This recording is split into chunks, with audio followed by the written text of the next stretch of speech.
ओम शांति 6/11/2023 की मुरली है। मुख्य रूप से बाबा ने कहा, जब तक विकर्मों का बोझ है तब तक ज्ञान की धारणा नहीं हो सकती। कर्म ऐसे किए हुए हैं जो बार बार विघ्न डालते हैं, आगे बढ़ने नहीं देते हैं। इस बोझ से हल्का होने के लिए नींद को जीतने वाले निद्राजीत बनो। आगे कहा, देही अभिमानी बनने में ही तुम्हारी सेफ्टी है। तुम श्रीमत पर रूहानी सर्विस में लग जाओ तो देह अभिमान रूपी दुश्मन वार नहीं करेगा। फिर कहा, अंधों की लाठी बनना है, शंख ध्वनि जरूर करनी है। देही अभिमानी बनने के लिए याद का चार्ट रखना है। रात को जागकर खास याद करना है, याद में थकना नहीं है। अब सुनते हैं महावाक्यों को विस्तार से। बाबा ने कहा, मीठे बच्चे, देही अभिमानी बनने में ही तुम्हारी सेफ्टी है। तुम श्रीमत पर रूहानी सर्विस में लग जाओ तो देह अभिमान रूपी दुश्मन वार नहीं करेगा। प्रश्न है, विकर्मों का बोझ सिर पर है, उसकी निशानी क्या होगी? उसे हल्का करने की विधि सुनाओ। उत्तर, जब तक विकर्मों का बोझ है तब तक ज्ञान की धारणा नहीं हो सकती। कर्म ऐसे किए हुए हैं जो बार बार विघ्न डालते हैं, आगे बढ़ने नहीं देते हैं। इस बोझ से हल्का होने के लिए नींद को जीतने वाले निद्राजीत बनो। रात को जागकर बाबा को याद करो तो बोझ हल्का हो जाएगा। गीत है माता ओ माता। ओम शांति। यह हुई जगदम्बा की महिमा, क्योंकि यह है नई रचना। एकदम नई रचना तो होती नहीं है, पुरानी से नई होती है। मृत्यु लोक से अमर लोक जाना है। यह जैसे जीने और मरने का सवाल है। या तो मृत्यु लोक में मरकर खत्म होना है, या तो जीते जी मरकर अमर लोक में चलना है। जगत की माँ माना जगत को रचने वाली। यह जरूर है, बाप स्वर्ग का रचयिता है। रचना रचते हैं ब्रह्मा द्वारा। बाप कहते हैं, मैं सूर्यवंशी चंद्रवंशी राजधानी स्थापन करता हूँ। आना है संगम पर। कहते भी है, कल्प के संगम युगे, हर संगम युगे आता हूँ। क्लियर समझानी है। सिर्फ मनुष्यों ने भूल कर नाम बदली कर दिया है। सर्वव्यापी का ज्ञान जो सुनाते हैं उसमें पूछना पड़ता है, यह किसने कहा, कब कहा, कहाँ लिखा हुआ है। अच्छा, गीता का भगवान कौन है जो ऐसे कहते हैं? श्री कृष्ण तो देहधारी है, वो तो सर्वव्यापी हो नहीं सकता। श्री कृष्ण का नाम बदल जाए तो बात आ जाती है बाप पर। बाप को तो वर्षा देना है। कहते हैं, मैं राजयोग सिखाता हूँ सूर्यवंशी चंद्रवंशी का वर्षा देने। नहीं तो 21 जन्मों का वर्षा उन्हें किसने दिया? लिखा भी हुआ है, ब्रह्मा मुख से ब्राह्मण रचे। फिर ब्राह्मणों को बैठ नॉलेज सुनाते हैं सृष्टि के आदि मध्य अंत की। तो जो नॉलेज देने वाले हैं वो ज़रूर चित्र भी बनाएंगे समझाने लिए। वास्तव में इसमें कोई लिखने पढ़ने की बात नहीं है, परंतु यह सहज कर समझाने लिए चित्र बनाए हुए हैं। इनसे बहुत काम हो सकता है। तो जगत अम्बा की भी महिमा है। शिव शक्ति भी कहा जाता है। शक्ति किससे मिलती है? वर्ल्ड ऑलमाइटी बाप से। वर्ल्ड ऑलमाइटी ऑथोरिटी, यह अक्षर भी महिमा में देना पड़े। ऑथोरिटी माना जो भी शास्त्रों आदि की नॉलेज है वो सब जानते हैं। ऑथोरिटी है समझाने की। ब्रह्मा के हाथ में शास्त्र भी दिखाते हैं और कहते हैं, ब्रह्मा मुख कमल द्वारा सभी वेद शास्त्रों का राज समझाते हैं। तो ऑथोरिटी हुई ना। तुम बच्चों को सभी वेद शास्त्रों का राज समझाते हैं। दुनिया नहीं जानती कि धर्म शास्त्र किसको कहा जाता है। कहा भी जाता है 4 धर्म, उनमें भी एक धर्म है मुख्य। यह है फाउंडेशन। बनेन ट्री का मिसाल भी दिया जाता है। उनका फाउंडेशन सड़ गया है, बाकी टाल टालियाँ खड़ी है। यह मिसाल है। दुनिया में झाड़ तो बहुत है, सतयुग में भी झाड़ तो होंगे ना। करके जंगल नहीं बगीचे होंगे, काम की चीज़ों लिए जंगल भी होंगे। लकड़ा आदि तो चाहिए ना। जंगल में भी पशु पक्षी बहुत रहते हैं, परंतु वहाँ सब चीज़ें अच्छी फलदायक होती है। पशु पंछी भी शोभा है, परंतु गंध करने वाले नहीं होंगे। यह पशु पंछी ब्यूटी तो चाहिए ना। सृष्टि ही सतोप्रधान है, तो सब चीज़ें सतोप्रधान होती है। बहिष्ठ फिर तो क्या, पहली पहली मुख्य बात बाप से वर्षा लेना है। चित्र बनते रहते हैं, उनमें भी लिखना है ब्रह्मा द्वारा स्थापना, विष्णु द्वारा पालना।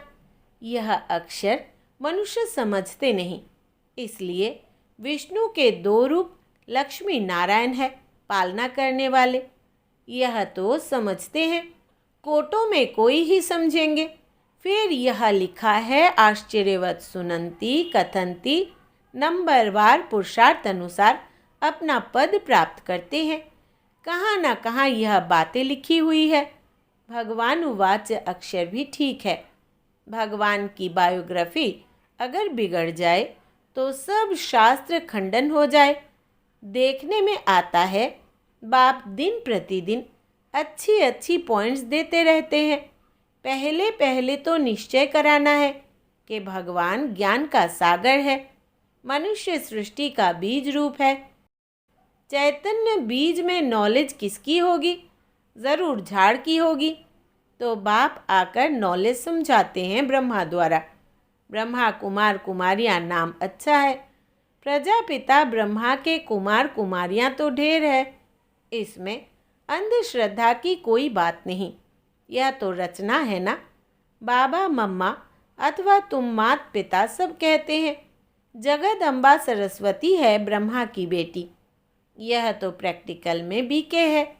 कल्प पहले भी ब्रह्मा द्वारा नई सृष्टि रची थी, अब फिर ज़रूर ब्रह्मा द्वारा ही रचना होगी। सृष्टि के आदि मध्य अंत का राज बाप ही समझाते हैं, इसलिए इनको नॉलेजफुल कहा जाता। बीज में ज़रूर पूरे वृक्ष की नॉलेज होगी। उनकी रचना चैतन्य मनुष्य सृष्टि है। बाप राजयोग भी सिखलाते हैं। परमपिता परमात्मा ब्रह्मा द्वारा ब्राह्मणों को बैठ सिखलाते हैं, जो ब्राह्मण फिर देवता बनते हैं। सुनने समय मज़ा तो सबको बहुत आता है, परंतु देह अभिमान के कारण धारणा नहीं होती। यहाँ से बाहर गए और खलास। अनेक प्रकार का देह अभिमान है, इसमें बड़ी मेहनत चाहिए। बाप कहते हैं नींद को जीतने वाले बनो, देह अभिमान छोड़ो, देही अभिमानी बनो। रात को जागकर याद करना है, क्योंकि तुम्हारे सिर पर जन्म जन्मांतर के विकर्मों का बोझा बहुत है, जो तुमको धारणा करने नहीं देते हैं। कर्म ऐसे किए हुए हैं, इस कारण देही अभिमानी नहीं बनते। गपोड़े बहुत मारते हैं। बड़े गपोड़े का चार्ट लिख भेजते हैं कि हम 75% याद में रहते हैं, परंतु बाबा कहते हैं इम्पॉसिबल है। सबसे आगे चलने वाला खुद कहता है, कितनी भी कोशिश करता हूँ याद करने की, परंतु माया भुला देती है। सच्चा चार्ट लिखना चाहिए। बाबा भी बतलाते हैं ना, तो बच्चों को भी फॉलो करना चाहिए। फॉलो नहीं करते तो चार्ट भी नहीं भेजते हैं। पुरुषार्थ के लिए समय मिला हुआ है। यह धारणा कोई मासी का घर नहीं, इसमें थकना नहीं होता है। कोई समझने में टाइम लेते हैं, आज नहीं तो कल समझ लेंगे। बाबा ने कह दिया कि जो देवी देवता धर्म का होगा और धर्म में कन्वर्ट हो गया होगा तो वो आ जाएगा। एक दिन अफ्रीकन्स आदि की भी कॉन्फ्रेंस होगी। भारत खंड में आते रहेंगे। आगे कभी आते नहीं थे, अभी सभी बड़े बड़े आते रहते हैं। जर्मनी का प्रिंस आदि यह सब कभी बाहर निकलते नहीं थे। नेपाल का जो किंग था उसने कभी रेल देखी नहीं थी। अपनी हद से बाहर कहाँ जाने का हुक्म नहीं था। पोप कभी बाहर नहीं निकलता था, अभी आया। आएंगे सब, क्योंकि यह भारत सभी धर्म वालों का बहुत बड़े से बड़ा तीर्थ है। इसलिए यह एडवर्टाइज ज़ोर से निकलेगी। तुमको सब धर्म वालों को बतलाना है, निमंत्रण देना है। ज्ञान फिर भी वही उठाएंगे जो देवी देवता धर्म वाले कन्वर्ट हो गए हैं। उसमें समझ चाहिए। अगर समझे तो शंख ध्वनि ज़रूर करे। हम ब्राह्मण हैं ना, हमको गीता ही सुनानी है। बहुत सहज है। बेहद का बाप है स्वर्ग का रचयिता। उनसे वर्षा पाना हमारा हक है, सबका हक है अपने पियर घर में जाने का। मुक्ति जीवन मुक्ति का हक है। जीवन मुक्ति सबको मिलनी है। जीवन बंध से मुक्त हो शांत में जाते हैं, फिर जब आते हैं तो जीवन मुक्त है। परंतु सबको सतयुग में तो जीवन मुक्ति नहीं मिलेगी। सतयुग में जीवन मुक्ति में थे देवी देवता। पीछे जो आते हैं कम सुख कम दुख पाते हैं। यह हिसाब किताब है। सबसे कंगाल भारत ही बना है, जो सबसे ऊंच था। बाप भी कहते हैं यह देवी देवता धर्म बहुत सुख देने वाला है। यह बनी बनाई है। सब अपने अपने समय पर अपना अपना पार्ट बजाते हैं। हेवनली गॉड फादर ही हेवन स्थापन करते हैं और कोई कर न सके। क्राइस्ट से 3000 वर्ष पहले बरोबर कहते हैं हेवन था, नई दुनिया थी।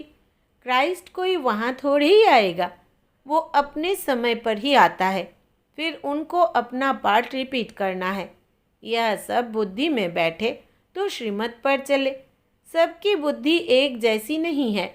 श्रीमत पर चलने की हिम्मत चाहिए। फिर शिव बाबा आप जो खिलाओ जो पहनाओ, ब्रह्मा और जगदम्बा द्वारा। ब्रह्मा द्वारा ही सब कुछ करेंगे ना, तो दोनों कंबाइंड है। ब्रह्मा द्वारा ही कर्तव्य करेंगे। शरीर तो दो इकट्ठे नहीं है। कोई कोई कंबाइंड शरीर भी देखा है बाबा ने। सोल तो दोनों की अलग अलग हो गई। इसमें बाबा प्रवेश करते हैं, वो है नॉलेजफुल। तो नॉलेज किस द्वारा दे? श्री कृष्ण का चित्र तो अलग है। यहाँ तो ब्रह्मा चाहिए। प्रैक्टिकल में ब्रह्मा कुमार कुमारियाँ कितने हैं? यह कोई अंधश्रद्धा तो नहीं है। एडेप्टेड चिल्ड्रन को भगवान पढ़ाते हैं। कल्प पहले जो एडेप्ट हुए हैं वही अब होते हैं। बाहर ऑफिस में तो कोई नहीं कहेंगे हम बीके हैं। यह गुप्त हो गया। शिव बाबा की संतान तो है ही। बाकी रचना नई सृष्टि की रचनी होती है। पुरानी से नया बनाते हैं। आत्मा में खाद पड़ने से पुरानी हो जाती है। सोने में ही खाद पड़ती है तो फिर झूठा हो जाता है। आत्मा झूठी होती है तो शरीर भी झूठा हो जाता है। फिर सच्चा कैसे हो? झूठी चीज़ को आग में डालते हैं पवित्र करने के लिए, तो कितना बड़ा विनाश होता है। यह त्योहार आदि भी सब भारत के हैं। यह किसके और कब के हैं कोई जानते नहीं। नॉलेज बहुत कम उठा सकते हैं। पिछाड़ी में करके राजाई मिली, उससे क्या? बहुत थोड़ा सुख हुआ ना। दुख तो आहिस्ते आहिस्ते शुरू हो जाता। इसलिए अच्छी रीति पुरुषार्थ करना है।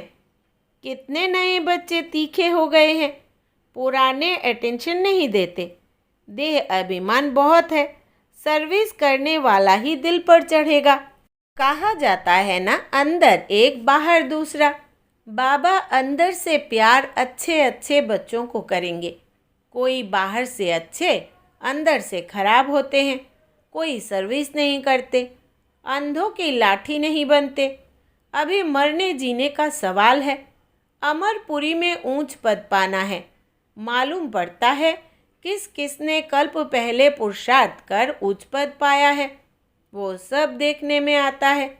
जितना जितना देही अभिमानी बनेंगे उतना सेफ्टी में चलते रहेंगे। देह अभिमान हरा देता है। बाप तो कहेंगे श्रीमत पर जितना रूहानी सर्विस में चल सको उतना अच्छा है। सबको बाबा समझाते हैं। चित्रों पर समझाना बहुत सहज है। ब्रह्मा कुमार कुमारियाँ तो सब है, वो शिव बाबा है बड़ा बाबा। फिर नई सृष्टि रचते हैं, गाते भी है मनुष्य से देवता। सिख धर्म वाले भी उस भगवान की महिमा करते। गुरु नानक के अक्षर बहुत अच्छे हैं, जप साहिब को तो सुख मिलेगा। यह है तंत्र अर्थात सार। सच्चे साहिब को याद करेंगे तो सुख पाएंगे अर्थात वर्षा मिलेगा। मानते तो है एक ओंकार। आत्मा को कोई काल नहीं खा सकता। आत्मा मैली होती, बाकी विनाश नहीं होती, इसलिए अकाल मूर्त कहते हैं। बाप समझाते हैं, मैं अकाल मूर्त हूँ तो आत्माएं भी अविनाशी है। हाँ, बाकी पुनर्जन्म में आती है। हम एक रस है। साफ बतलाते हैं, मैं ज्ञान का सागर हूँ, रूप बसंत भी हूँ। तो यह बातें समझकर समझानी है। अंधों की लाठी बनना है, जियादान देना है, फिर कभी अकाले मृत्यु नहीं होगा। तुम काल पर विजय पाते हो। अच्छा, मीठे मीठे सिकिलदे बच्चों प्रति माता पिता बाप दादा का याद प्यार और गुड मॉर्निंग। रूहानी बाप की रूहानी बच्चों को नमस्ते और हम रूहानी बच्चों की रूहानी बाप दादा को याद प्यार, गुड मॉर्निंग और नमस्ते बाबा नमस्ते। धारणा के लिए मुख्य सार। पहला, श्रीमत पर रूहानी सर्विस करनी है, अंधों की लाठी बनना है, शंख ध्वनि ज़रूर करनी है। दूसरा, देही अभिमानी बनने के लिए याद का चार्ट रखना है, रात को जागकर खास याद करना है, याद में थकना नहीं है। वरदान है, सदा अपनी श्रेष्ठ शान में रहे, परेशानियों को मिटाने वाले मास्टर सर्वशक्तिवान भव। विस्तार है, सदा यह वरदान स्मृति में रहे कि हम अपनी श्रेष्ठ शान में रहने वाले, औरों की भी परेशानी को मिटाने वाले मास्टर सर्वशक्तिवान हैं, कमज़ोर नहीं।